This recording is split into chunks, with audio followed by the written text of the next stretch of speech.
নমস্কার বন্ধুরা, আমি দীপঙ্কর। আপনারা দেখছেন Dipankar electric YouTube channel. Party আমাদের ফোন করে বলেছিল যে ফ্রিজটি চলছে কিন্তু ঠান্ডা হচ্ছে না।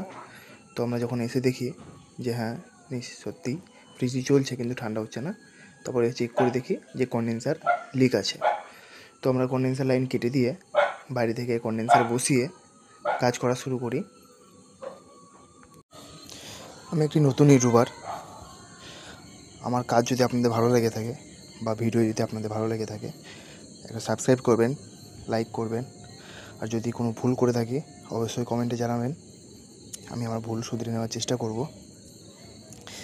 তো এরপরে আমরা একটার পর একটা কন্ডেন্সার লাইন, ফিল্টার ওয়েল্ডিং করা শুরু করলাম। আপনারা দেখতে থাকুন, নিশ্চয়ই আপনার কাজ আপনাদের ভালো লাগবে।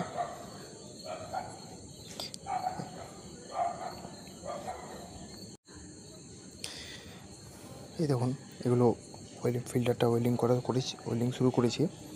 আমার কথা একটু মাঝে মাঝে হয়তো আটকে যাচ্ছে, কথা আপনার হয়তো বুঝতে একটু অসুবিধা হচ্ছে। আমি প্রথমেও বললাম আমি একটু নতুন ইউটিউবার।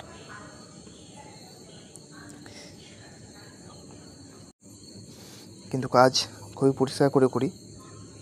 দেখছেন আপনার ওয়েল্ডিংগুলো যথেষ্ট পরিষ্কারভাবে করার চেষ্টা করেছি, কেন পরিষ্কারভাবে না করলে ভবিষ্যতে লিক হতে পারে। আর লিক হলে পারে গ্যাস লিকেজ যাওয়ার চান্স আছে, তাতে পার্টিরও ক্ষতি, আমাদেরও ক্ষতি। এবার দেখুন, আমি গ্যাস চার্জ করা শুরু করেছি।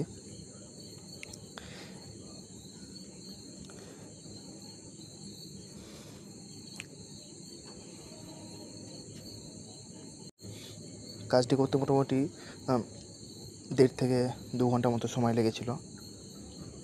অনেক লাইনগুলো কাটার আছে, পুরোনো ফ্রিজ তো একটু দেখে শুনে কাজ করতে হয়। এটা ছিল ইলেকট্রোলাক্সের ডবল ডোর ফ্রিজ, আর গ্যাসটা ছিল 134A গ্যাস।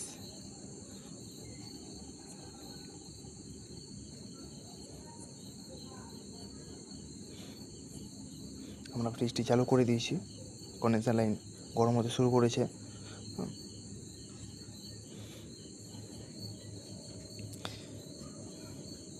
চার্জিং লাইনটাকে আমরা পিঞ্চ করে ওয়েল্ডিং করে নেব। দেখুন, খুব সুন্দরভাবে ওয়েল্ডিংটা করার চেষ্টা করেছি।